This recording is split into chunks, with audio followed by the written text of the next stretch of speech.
this world's least interesting podcast. But today is a huge day for me. I have a good friend coming on, one of the leading experts in the medical field and the running field, which we'll talk about as well. But before that, I took my first flight just now. In fact, I've just landed in a place called Anand, which means happy. Don't ask me why. And we landed in Ahmedabad, first flight Mumbai to Ahmedabad, and first experience of being in a COVID flight. It was wonderful. They took the same time to allow me to enter the gate. That is the 23 minutes they take to look at your ticket, which I've never understood why it takes so long to read a name and a flight number, but no changes happen. The only thing is he stays behind a glass mask. After that, everybody was pretty bindas inside. Half of them had the mask on the chin. So I relaxed completely and realized COVID is over and we can continue as happy soldiers. Then on the plane, they gave us that ridiculous thing, the Darth Vader, Star Trek or Star Wars 1970s helmet, where you immediately feel like you're either a guy who's come to do some repair work in a house, welding and that kind of thing, because that's exactly it. Or you're just from a B's sci-fi fiction show, which should never see the light of day. That also was removed, but including my manager, Pooja, who's somewhere in the background, took it off in about 3 minutes because it's very uncomfortable. And I'll ask Dr. Ashish Contractor this as I introduce him, because it started hurting the head. So just want to say on Cyrus says, this is not a complete world with COVID going on and plane travel is as irritating as before. Now let me mention and welcome Dr. Ashish Contractor. Hi and welcome to the show. Nice to see you after a few, not so long, maybe 2 months, 3 months. All good? We met 10 days ago at the Bombay gym thing when you were running one. Oh, right. Come, that was 1 second I had to rush. I had to rush for the podcast or something like that. I was rushing out. Jacket and everything, which I was quite surprised. My God, you're unbelievable memory. That was a 3-second moment. It's not Marilyn Monroe, for God's sake. Yeah, 3-second moment. Yeah, you with your running club.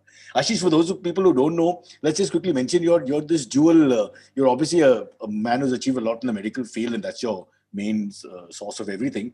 But you're very much. But I don't think the word amateur is correct, because you guys aren't amateur. You're obsessive and crazy, but you're very much a runner, and in that sense, a sportsman. And as you age, I think you guys run more. That's my belief. You actually you hurt your bodies more and you work harder at it for some reason, which we'll come to. But can we start? What we're going to do for the next 10-15 minutes is chat about you, and then we'll call in this man called Silvery and chat about life in general. So we'll start with you. A brief introduction to the world of Dr. Ashish Contractor. How did you become this leading, what is the right word? Cardiac specialist? Yeah, actually, so my core area is preventive cardiology, sports cardiology is the sort of interest. And in my day job, I look after the entire rehab medicine and sports medicine at the Cyrus and Reliance Foundation Hospital in Bombay. That's true. That's where I saw you actually. A relative of mine wasn't doing too well, and I didn't see you there, but your hand of God came through, because the moment your name was mentioned, the water parted.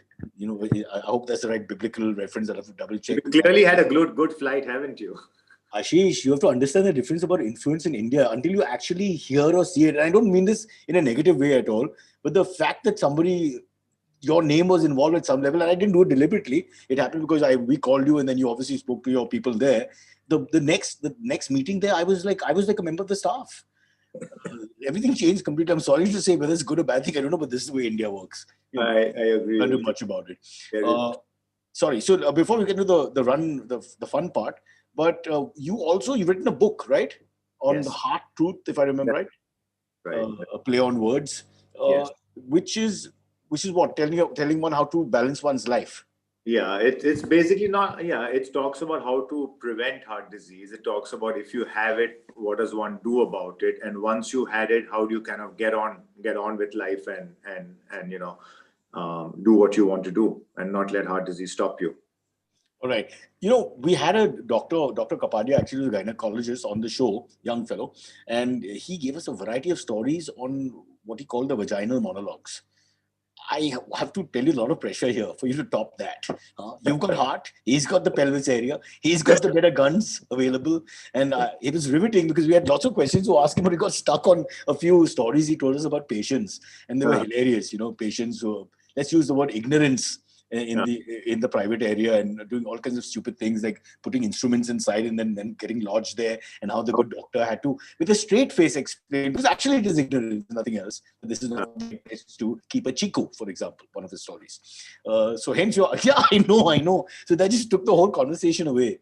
So I'm just wondering whether you've got some artful stories to tell us from the heart world, perhaps not so glamorous an area. Unfortunately, it's very, very hard to top a chiku where the sun don't shine story. So, but again, there's a parallelism I'm trying to come to here, which is that there's a lot of ignorance, right? About or people, we all have the same half truths when it comes to the heart. For some, yeah. So you make a good point. In terms of half truths, it is like with all the information overload that there is available today, you'd be like inundated with cholesterol and this and that, but people still, when they come in and they are, 45 years old, father had a heart attack when he was, 55, 60, the guy has chest pain while running or while, climbing up the steps, and he completely ignores it, thinking it's gas, argues with his wife, doesn't go to the hospital, and then 12 hours later lands up with a massive heart attack. So it's kind of shocking, the level of, I don't know whether ignorance is right word, but denial that people have when it comes to this "it cannot be me" kind of syndrome. Okay, two things. One is it custom-made sort of situations where each individual is different and reacts differently to different things? Or are there some rules that we should follow? For example, as you know, I like to eat my eggs. I eat, my uncle Pilus actually used to eat a 12-egg omelette, which was horrible, like a pizza, but now that's another generation. I eat 12 eggs after working out, always. And I eat them full. Initially, I used to eat them white, and then we do our own research, the bro science that we follow. And I get everybody passing my table either tells me, you're going to die, or wow. It's always a mixture of, wow, this is a very good thing. So here's my question. Is yolk good for your heart or not? Is there cholesterol base to all this, or is it individual? And you shouldn't generalize. You're not the only one. My brother-in-law, Rustam, whom you know very well, is also a big fan of the egg. Yeah. But so here's the deal. So initially, they used to think that egg yolk contains cholesterol. Okay. Now, cholesterol is only present in animal products, not in plant products. And cholesterol eaten in the egg yolk does not convert directly to cholesterol in the body. So that's the great news, first of all. So it's not that by eating, so exactly. Egg yolk and shrimp or prawns, which were the huge poison food all this time, are not the poison food they've been made out to be actually. So egg contains protein and a whole bunch of stuff, right? So the cholesterol in the egg is not directly converted to your blood cholesterol. And your blood cholesterol is the one which is when high, harmful, it goes and sort of clogs up the arteries. Having said that, now here comes the kicker. I'm not exactly sure. Here's your vaginal dialogues back on my face. A horrible truth. Go on, tell me. I'm not exactly sure where the 12 will, not do the trick. So here's a simple way of doing it, right? You said bro science. The best way to do it is every once in a while, check your cholesterol. If your numbers are reasonable, then heck, your body's processing it pretty fine. And, I hate to say it, you can go ahead. Okay. So that's a good answer, because basically it's half and half here again for me. So basically the science is there saying that it's not connected, the cholesterol from the egg and the cholesterol in the body. But when you do anything in excess, you're saying you have to be a little careful and get exactly. things. Absolutely right. Okay. A couple of more myths that we must talk about with the heart. What about oil and ghee? Because I heard the ghee is really good now. This is the new thing that everybody's telling me. Okay, everything, like you correctly said, gets faddish after a while. You've got people that, okay, let's go, our Indian way, and desi ghee is good. And now anyway, all of this is very in the atmosphere we live in as well. And the point is that, ghee is full of saturated fat. Okay. And that's why ghee, when you leave it at room temperature, also solidifies.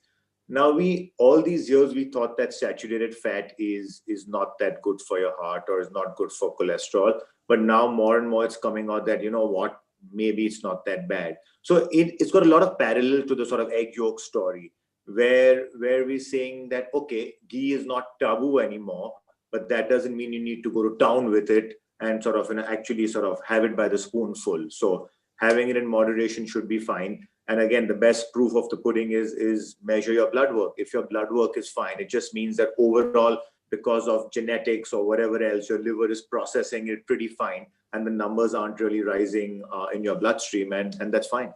But also, you look at culturally over thousands of years in places like the North or even Gujarat, where I am right now, ghee is, I mean, it's there in the cooking. Uh, Yes. so do you think that there's a possibility that the generations get strong and sort of almost like a vaccination of sorts? No, so And I've got two answers to that. In those thousands of years ago, people didn't exactly take a flight from Bombay to Ahmedabad or take the car from Ahmedabad to Anand, right? They walked or they used public transport, and they were in the kheti all day long, and probably getting their 10,000 steps in even fitter. before. Yeah, they were fitter. They had a lot more physical activity. Also, something we don't talk about, they were also popping like flies before the age of 50. So our average lifespan, not until too long ago, at the turn of independence and everything, was much lower than what it is today. That time, no one called it a heart attack. Just even off thay gaya would be the like a light bulb coming on and off. Even off thay gaya, and that was the end of that. No one labeled it as a Ajar heart Nati Malyu. attack. Yeah. All right. Just cut there for a second. Right now, the average Indian life cycle would be what, about 60? No. It's higher. I think it's women are slightly more than. I think it's closer to 70. I don't have the exact number, but it's roughly 70. That horrible number 69 comes to mind immediately when you see little less than 70. Doc, you've scored one against Dr. Kapadia. You get Now one here. you are stuck on the guy, and I get your mind away from there. You're a resurgent Liverpool. You will rise again. Don't worry. So what you're saying is that that's all nonsense. Going back and saying that they're hardier because of years and years of eating or drinking something. It's all about individual blood work and where you stand as a personal individual in a certain situation with a specific product that you're eating or drinking. Well done, sir. Yes. Just let's make this clear, because I think everybody, I get a lot of advice from people who are non-doctors when they pass my table, for example. I'm sure everybody feels the same way. And after some time, everybody has this 20% knowledge, which is hugely dangerous. Is it not? It is. It is. In fact, I have a joke with that. I tell my patients when they get discharged from the hospital, one big question they always have, and this is, of course, pre-COVID, is that after going home after a heart surgery, we should not have guests and nobody can come in and the patient should not talk, and they believe all of that. And I tell them guests are not a problem. The problem is that everybody, once they enter the door, they become a cardiologist or a cardiac surgeon immediately. Yeah. So just ask them to leave their advice out at the doorstep, much like in India, we leave the footwear out at the doorstep. Just leave your advice and come in and talk everything else. You made a fantastic point. I just think about it. If someone is recovering, everybody takes a shot at being a doctor. Exactly. That's absolutely right. It's like, bro, have you tried this? Do it, take it for 3 weeks and you'll be great. Yeah. My Exactly. aunt had this problem. Just do this and you'll be fine. Absolutely. Oh, that's a beautiful thing. That's what brings cognitive functioning of the human mind, that brings us all together. Idiots who think they're medical professionals. All right, listen, lots to talk about. Not that much time. Let's move to part two. I want to quickly ask about COVID. I know we've discussed this on another forum before. How do other diseases and all? What happens to the rest of the illnesses while we focus on COVID? It's not like they go away, right? All the heart ailments and problems that say you're dealing with. Yeah. So actually, it's quite interesting. In the first few months, what happened is a lot less people actually came in for emergencies. Now, again, there were two types. Maybe because people were just taking a lot more care, there was less need. But again, people were scared to come in. So there were a lot of people who came into the hospital too late, and that was one of the bad sort of side effects of it. But in terms of a lot of the diseases we suffer from in India, the infectious diseases, gastrointestinal disease, malaria, all of that. So BMC just a couple of weeks or 3-4 weeks ago in the newspaper, there was an article of how a lot of the infectious diseases that fallen, rapidly, because we all learned to wash our hands, which we never did quite as sort of vigorously or seriously as we did during the last. I never did. I didn't even wash after urinating. I felt it was a waste of time, to be honest, Dr. Ashish Contractor. I didn't see the correlation, honestly. Unless the penis was dirty, which it probably wasn't. Why? Especially when we were young, and you know what I'm saying. But sorry, let's get back to you. Okay, so remind me not to high five you the next time we meet, or shake hands solemnly.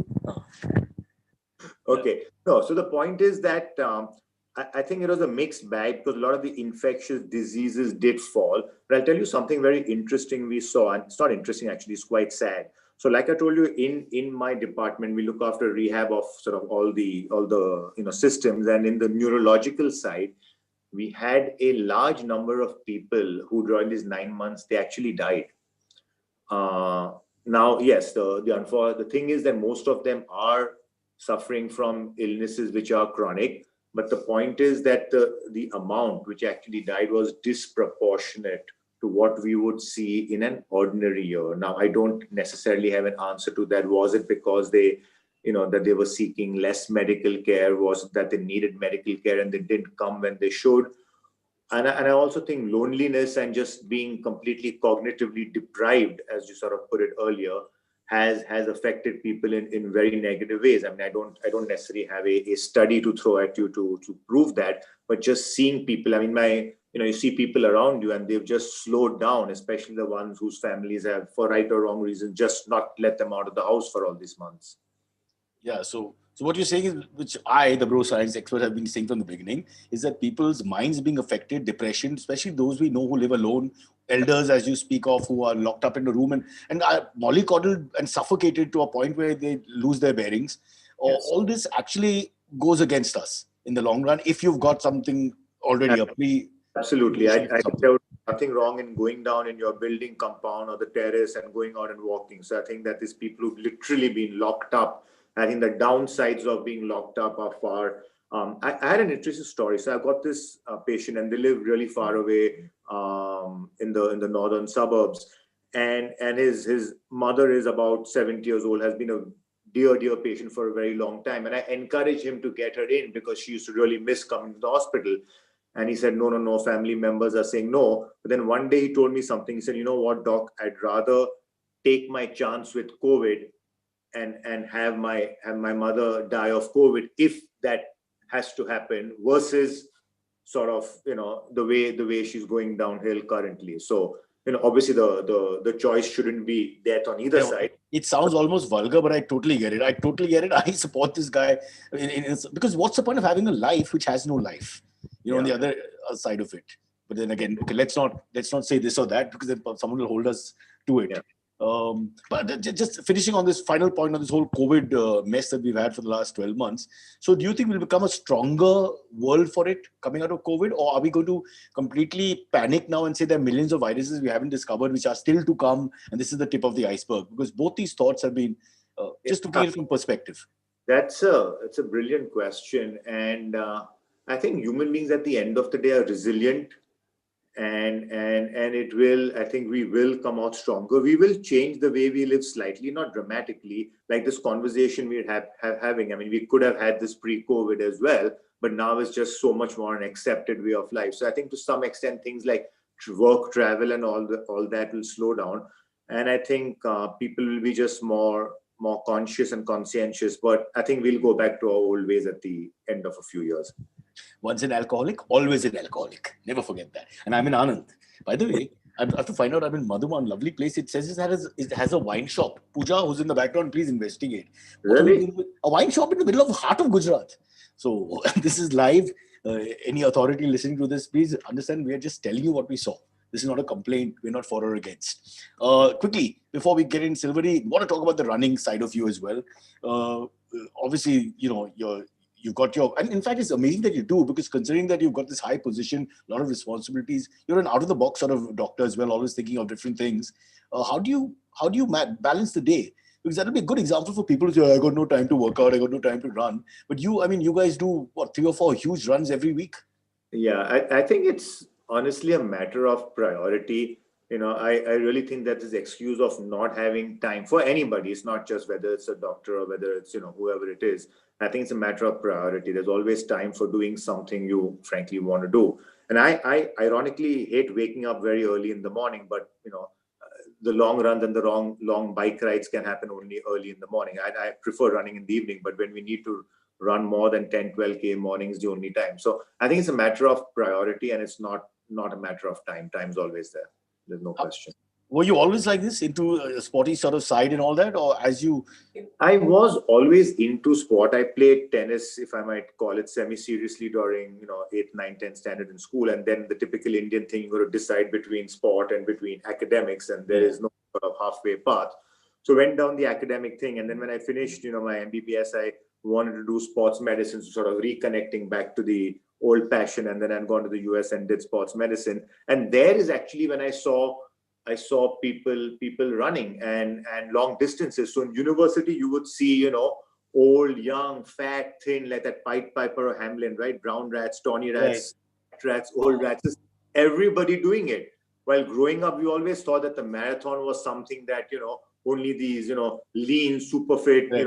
5 kilo people could do. And that's when it opened up that, everybody could do it. And that's kind of where it started. And the illness has never left me ever since.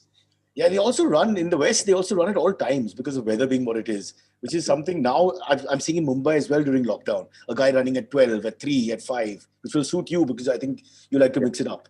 Yes, I do. I do run at night sometimes. However stupid or crazy that sounds, yes. Just don't wear very short shorts, sir, because they're all time prowling. Their parents will be proud to know they bagged a doctor. Anyway, let's one or two words about the running community. But how did you guys cope? I know we've discussed this before, but this is for our show where we have 11 different listeners. How did you guys cope during COVID? I know my wife being crazy about this whole running thing and all first started running just in the lane. I think there was the inspiration of the Chinese gentleman, if I remember correctly, who ran on the spot like a nutcase for 4 or 5 hours. I think that also begs the question is, what do you do? Necessity being the mother of invention. What did you do? I was lucky enough that I live in good old Kushrubag.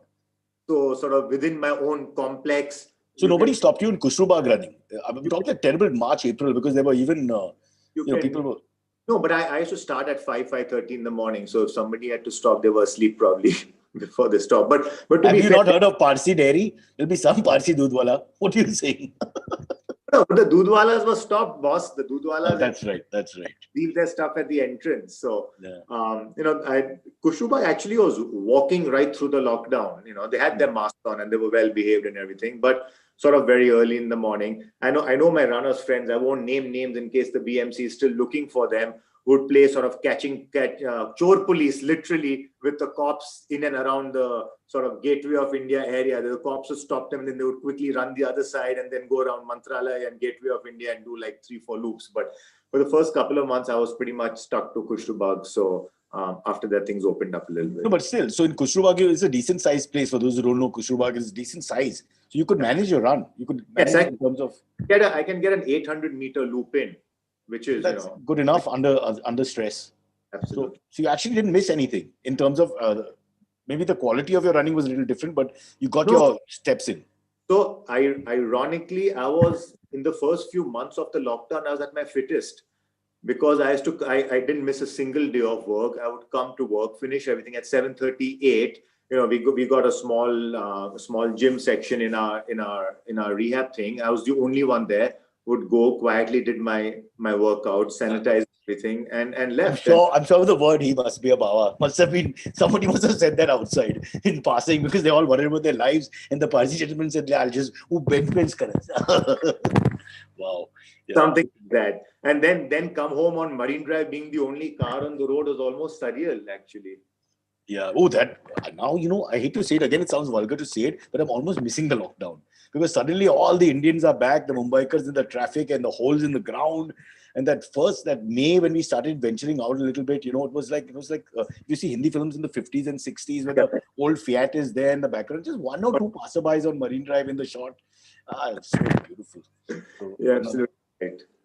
The obscene truth is that there was some good in that. As the great Kunal Vijayekar, India's finest philosopher, told me one day at Ballad Estate shooting on Sunday, India is such a pretty place without the Indians. Trust Kunal. Yeah, we had a nice shot of all the background buildings and architecture the British left behind. They may have left COVID behind also. We don't know. We just discovered it now. One last question before I call him in, Silvery, for the AMAs and other things. Were you scared, doctor, being a medical professional? This is an honest question, bit unfair to ask. But that first March, April period where there's certain fear was taking over. I think people decided whether they were going to get over the anxiety or not very well right then. So how would a doctor, how did you personally deal with that? Were you scared yourself? At the risk of sort of false bravado, the honest truth was I wasn't scared because when you just go into doing stuff, you once you're going into doing something, you don't sit at home all day. Like I said, I was at work every single day. So there wasn't that time to. The only thing I was scared about, again, to be honest, are my parents because they're both, over 75. So when I used to go the first couple of months, they live in Karigar Colony, which, as you know, is pretty close by. So I used to go and I used to They used to be on the first floor, and I was in my car. I used to get out of my car, wave, speak a few sentences, and just sort of go off. So I didn't physically meet them, I think, for April, May, but not personally scared, because right from the beginning I had this sort of theory, and I think it's kind of proven right, that Indians were somehow much more resilient. So our death rates, and we can still see that, is far lower than the West. So as we speak, we're at the lowest ebb in Maharashtra, Mumbai at least. Yeah. Even at the peak, when we looked at our numbers in a per million population, or looking at population, was significantly lower than pretty much anywhere in the world. Not bad. Is it true that Parsis can't get COVID? Okay, I'll tell you this story that you will love this story. Okay, you especially will love it. The first two Parsis who got COVID in Kushrubagh were both over 80 years old, were down badly, but both came home smiling. And one of them got it by going out shopping for mutton in the market. Hey, greater good. He went for the end justifies the means. All acceptable. He should get the Padma Shri, no less, for that experience. But good news, at the end, they were okay. Yes. They came out of it, so which is fantastic. I've actually had a couple of people tell me this. Even got a couple of emails or texts on this show saying, do Parsis get COVID? Are they more resilient? Is it possible that one group of people could be more resilient than the other in this kind of thing? Or it is possible if they have a certain kind of a genetic makeup where a certain protein in their system may or may not be there. So it is possible. It wasn't there in the Parsis, but it is technically possible.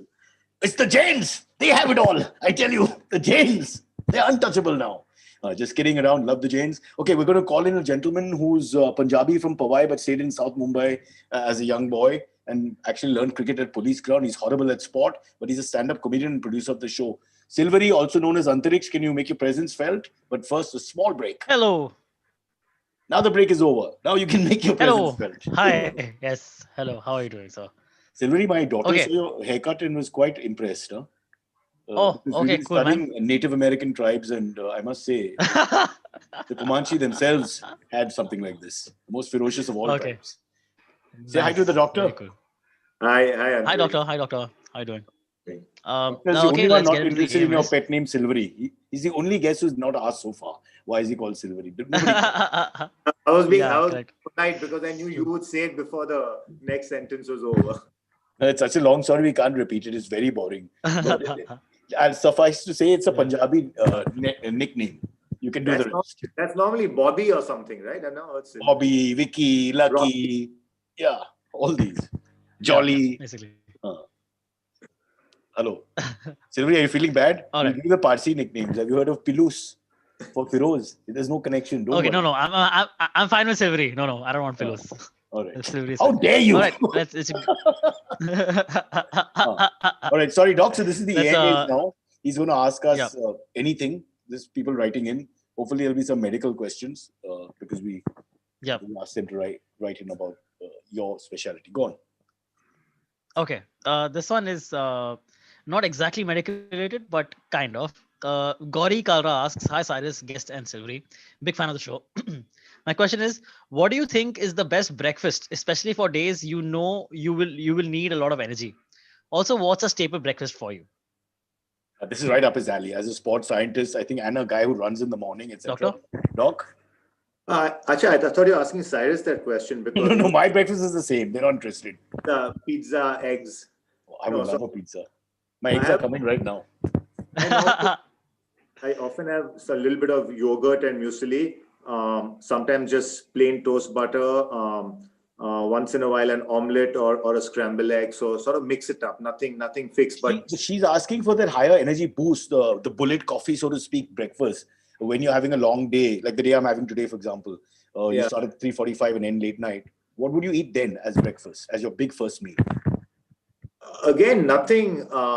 Sorry to disappoint you. I don't have any of these fads. So no bulletproof coffee for me. Just regular tea or regular coffee works.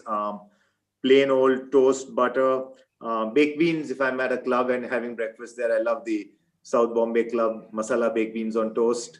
Akuri, which is our good old Parsi eggs. This is all pleasure eating, Doc. What about, see, you're not into this whole, there should be a little more energy created from the meal because you have a 14, 15-hour day vis-a-vis an 8, 9-hour day. I think that's what the question is.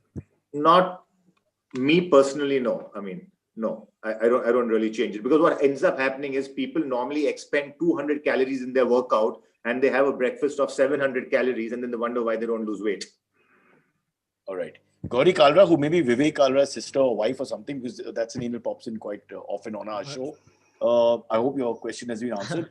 My bro science would say that eat lots of carbs in the morning. I'm a big fan of carbs in the first half of the day and then stop. But that's mine. I'm not going against the good doctor. I was already giving me a dirty smile.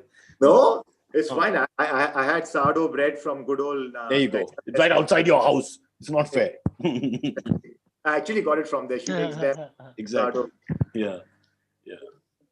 But hop on that for a second. Is there any credence to the theory that carbs earlier on better for the body? Is there any sense to that? Carbs end up forming the mainstay of your energy. Okay. So obviously it does make inherent sense that if you're starting off in the morning and you're going to need sort of energy throughout the day, if you had a bunch of carbs in the morning, it would be helpful and useful. So yes, your bro science is not wrong. Oh wow! Come on, was it Dr. Silvery? MBBS. Bro cha science. Yeah, nice. One for the comedian. All right, next. Yeah. All right. Next one comes in from Karthik Kansara. He asks, "Hey, Cyrus and guest, what do you think of fitness levels in cricket today versus about 10 years ago? It almost seems like a day and night difference." Ashish, are you into cricket? Born to footy? Absolutely. No, I am. I mean, in a sense, a lot of the Mumbai Indians and cricketers even come to a hospital for their, checkups and tests and all. So absolutely no question about it that compared to 10 or even 15 years ago, the level of fitness in cricketers is at a different league. Remember the days of good old Bishan Singh Bedi and all, where they would sort of be ambling along on the boundary line to pick it up, and they were all fantastic and talented cricketers, but clearly, fitness wasn't their forte. Yeah, fair enough. But that is also not just to do with sports. Don't you think that people are just looking at themselves more and trying to find more time to become healthier and fitter in that sense? No, that is between the 90s and 2020, there would be a shift. Yes, there is. That is true. Yeah, except for this young man, he does nothing, not even a push-up, for God's sake. And suddenly you're going to be 40, Silvery, and then Dr. Ashish Contractor works on your heart. Because for 40 years, you neglected everything. And that would have helped. Hey, man. That gives him more business, so it's fine. Go ahead. Exactly, it's fine for doctor. Exactly. All right, next one comes in from Harvesh Kasar. He asks, "Hey Cyrus, sports science has reached next level. Do you think sports medicine is equally important in a non-physical sport vis-a-vis like esports or something?" Sorry, that just sounded funny. It sounded funny, yeah. Non-physical, like esports. I'm old-fashioned. I'm an 80s, 90s generation guy, so I can't understand how esports is sports. I know a lot of people from your generation and the next are going to argue this point and fight for. Yeah, Doc, please. So again, I mean, I kind of am on your side on this one, Cyrus. I don't think that if you're playing a game of poker or rummy, you need to necessarily be this. But hey, having said that, okay, in all seriousness, people who play chess, they train, also take fitness incredibly seriously, because one of the reasons is that, this old saying of healthy mind and a healthy body. So the fitter you are, your sort of brain cells and oxygen all over your body. And, maybe the esports guys need really quick reflexes and their thumbs to move quickly. So yes, I mean, I don't think it's as relevant as in so-called physical and real sport, but definitely being fitter will help you in esports as well. Gary Kasparov, who by the way wanted to become Parsi himself, one of the greats of the chess world, used to squat 450 pounds for reps. Huh? Wow. As training, not as a fun thing, as part of his training, because physical and mental acumen has to be equal at the point of performance. The whole body is a temple. He squats the same amount of weight that you bench press. Well, I'm not crossed 400, Baba. My strength, I don't know. At this age, it's staying where it is. I think you're not having enough eggs. Maybe that's what it is. Your protein seems to I think I need a girlfriend. I think that'll help my test level go up. If you know anyone in Kushrubag that, some elderly 70 plus going for a walk who doesn't wear a mask. We'll put the word out. There are lots of young, innocent 70-year-olds in the community. They all have class, boss. They all have class. Not going to do that. Yeah. But so the answer to that question is 50-50. Maybe. We're not 100% sure. Esports may need some physical contribution as sure. well. Go on. All right. Gautam Pai asks, for a runner, what is a good shin conditioning exercise? Also, jumping/high knees gives me back pain the next day. Is there an alternative to that? What is the first part? Shin. What's it? Shin conditioning exercise. Yeah, It's a I runner's think thing, I think. basically shin splints are quite common. There isn't a specific shin conditioning exercise, but in general, a lot of people get these things if there are muscle imbalances. One thing that runners tend to ignore is weight training. And Cyrus will be happy to know that strength training or weight training is important even for runners. They don't need to bench press 400 pounds, but No, listen, if I had to make an amateur jab at it, I'd say for running, the quads are too dominant and the hams are not so dominant. So you'd have to train the back part of your legs and the core and your lower back much more. I keep telling my wife that when she says this is paining, that is paining. But yeah, so I think runners do tend to neglect weight training, and a little bit of that will be helpful. And if somebody's getting back pain with high knees, I mean, they should just stop doing that. You don't have to do high knees. There are a bunch of different exercises you can do. yeah, really, why do you have to kill yourself? It's not like you're in a competitive sport or something. You're just doing this for fun. I think people should remember this is a fun part of your day, and save the ruthlessness and the clinical effort for your real work or whatever else you do. Silvery, what the hell? Have you seen the women your wife runs with? You think that is just fun for them and they're not competitive? Ashish, I look over the computer and I see the messages and all. They're aggressive. Forget competitive. Highly aggressive. I mean, I would think that the East African runners are far more, decent in their conversations and all. They're lethal. Pervin herself, calls a spade immediately and puts someone down straight on their face, and that person then recoils and wants to run even faster out of some goodness. Listen, there's a politics that goes on in your little circle of runners, which is vicious. And I think as bad as our politicians at the center or the state government level or whatever. So I think human nature is just something that we have to explore more. Parveen has taken up this new heart rate style of running, so she actually doesn't talk while running. So can you imagine Parveen being silent? That's like a manath, no? That must be some sort of oath or something. And we are talking about a common friend who, by the way, Sylvie, we've done a podcast with her. She's in her mid-60s now, or maybe even more, I'm not sure. And she's getting faster with every year. I don't know if it's a tribute to the Parsis or it's actual truth. You can ask him. She's hit some higher timings in her 60s than ever before. And she goes around now city to city collecting prize money. Yeah, if not for this lockdown, she'd have done 4 countries this year. Just like a professional runner, because they've got this huge circuit. So remember, if comedy fails, you can become an athlete in your 60s and run from Montreal to all the way to Myanmar. Well, maybe not Myanmar, but just stop short of Myanmar. And you can collect prizes along the way. She actually makes a living. Excellent. He's not interested. Doctor, I had read that you have done... No. I just remembered something talking about marathons. That, doctor, I read that you have done a marathon from Mumbai to Pune all the way. Is that right? So let's just clarify. There was a bike ride, and we went, and we were the first year we rode Mumbai to Pune, and then the second year we said let's do something even more stupid and even more mad. So we rode from Mumbai to Pune, didn't stop there, and rode all the way back. The only good thing is that the side effect was that we raised money for children with cancer at St. Jude's, and I call it 3 idiots because there were 3 of us riding. So I call it that. On one bike? No, not on one bike. No. On those tandem bikes. We were stupid, but not that stupid. So 3 idiots riding on a bike, and you won't believe it. I want to show off about this. We raised roughly 1.2 crores for charity for these for the St. Jude kids, just because of 3 idiots riding one Sunday morning. Note to self: let's start our own charity. It's a much better business than anything I'm doing. Charity begins at home. And you get to bike ride to Pune in good weather and back, and stop at Merwan's to have a mawa cake as well. Absolutely. Dorabji's on the other hand, are you happy with the standards?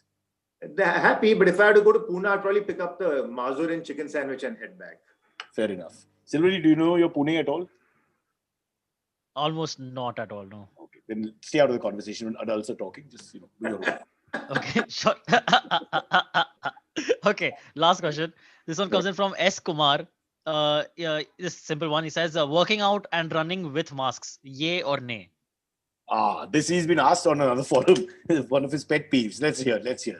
Okay, so low intensity working out with masks, yay. In terms of having any ill health effect with mask, yeah, there's no problem with it. But if you're uncomfortable running with the mask when you're by yourself and you're out in the open, you can lower it just like this is right now. Right. So And keep running. You can't stop in the middle and then, have a conversation with somebody, bystanders, because that tends to happen with some of the less intense runners. I know you won't catch him. He'll talk with his colleagues, but he will not stop, won't miss a beat, to use a phrase. A terrible pun. Ashish, this has been a pleasure talking to you, but I'm in Anand, where I'm with a group of 80 women achievers. wow. That's one way of looking at it. So off I go to my destiny. Thank you, sir. All the best. Into the jaws of death, into the mouth of hell, wrote the novel. The Valley of Death wrote the 600. Well, me and Pooja. During COVID, low budget warriors. Yeah, that's us. Enjoy. Thank you. Thank you. Thank you, Silvery. Thank you, Cyrus. Good Have fun. a good day, Ashish. See you, Silvery. Pretty quickly. See you soon. Bye-bye.